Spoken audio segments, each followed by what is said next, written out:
It's Wednesday, let's rumble. Joining me for tonight's Big Picture Rumble are Andrew Kloster, legal fellow with the Heritage Foundation, David Anderson, founder of the Empowerment Radio Network, and Sean Noble, president of American Encore. And thank you all for joining me tonight. Good to be here. So, you heard my conversation with Wendell about the Supreme Court, this King v. Burwell. According to the American Public Health Association, almost 9,800 people could die if the Supreme Court strikes this down. This, in fact, will die. The epidemiology on this is fairly solid. Is this what Republicans want?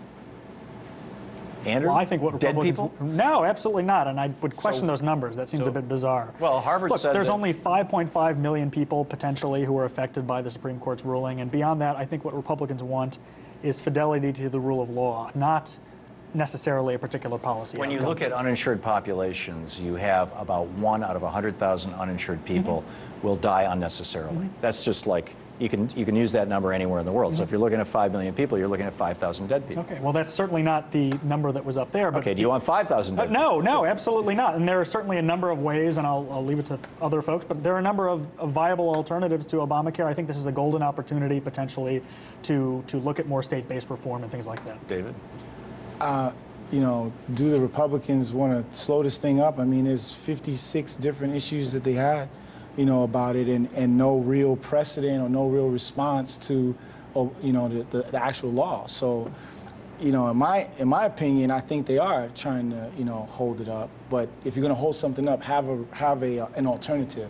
Don't try to hold something up and not have an alternative. So what's your alternative, Sean? The problems with Obamacare lay at the feet of the Democrats in the House and Senate and President Obama, because they jammed this thing through. I don't know what problems you're talking about. The program is working well. It's reduced costs. You've got 10 million. You have an unconstitutional. I mean, the situation here is that the whole reason there's a lawsuit is because they wrote the law shabbily. This is not a constitutional issue. This is an issue whether one badly written sentence that's missing 2 words or federal, right? And so why is going to flip the entire. I mean, this is Sean, the Democrats' fault. There's no evidence it was a scrivener's error or a drafting error at all. No, there isn't. There isn't. Yeah. But nonetheless, this is the sort of thing that could be fixed with one single single-page piece of legislation that simply says insert the words "or federal" after the word "state." This is the consequence of not reaching across the aisle and trying to actually do big things. You don't think Obama tried to reach across the aisle? This is the consequence of January 20th, 2009, 14 Republicans and Newt Gingrich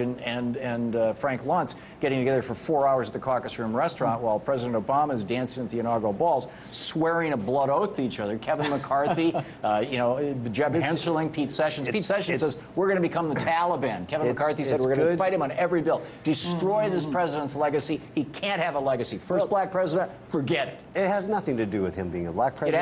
It absolutely doesn't. It has to do with the fact that he was not reaching across the aisle. And they didn't do that. I mean, they did not try to make this a bipartisan bill. It was a closed-door session. They were begging Republicans. They finally got Susan Collins. Was it Susan Collins or Olympian Snow? Olympian Snow voted for it out of committee.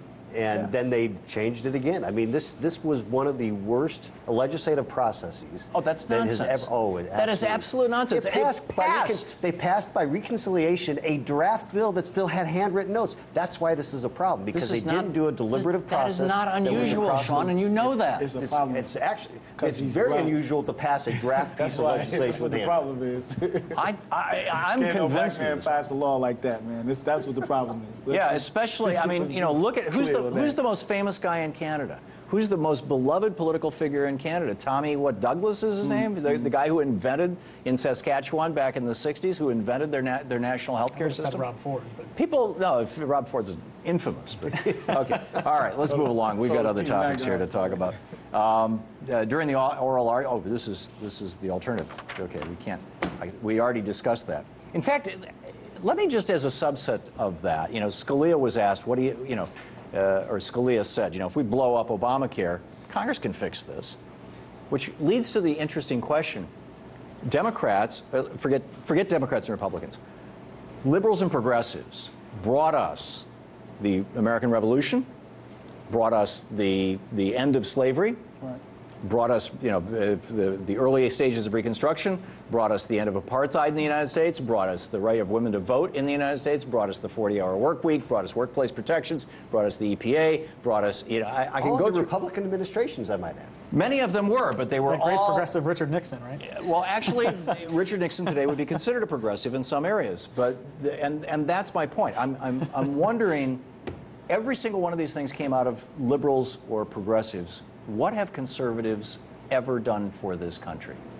Can you name one consequential piece of legislation, piece of public policy, or anything that has turned or in some positive way assisted this country since the founding of our republic that came from conservatives? Conservatives didn't want us to have the Revolutionary War, wanted us to retain slavery, wanted us to retain Jim Crow. I mean, what have conservatives done? Well, in modern history, Yeah. saved us from the Soviet Union How? by winning the Cold War. What does that have to do with conservatives? Well, it wasn't could- Jimmy Carter that did it. So, It was so you're Ronald saying that Reagan. the conservative principle of spending less money during the Reagan administration when he tripled our national debt ended the Cold War? Well, because he spiked his defense spending so that we could actually put this thing to rest. You want to call that conservative? Tripling the national debt?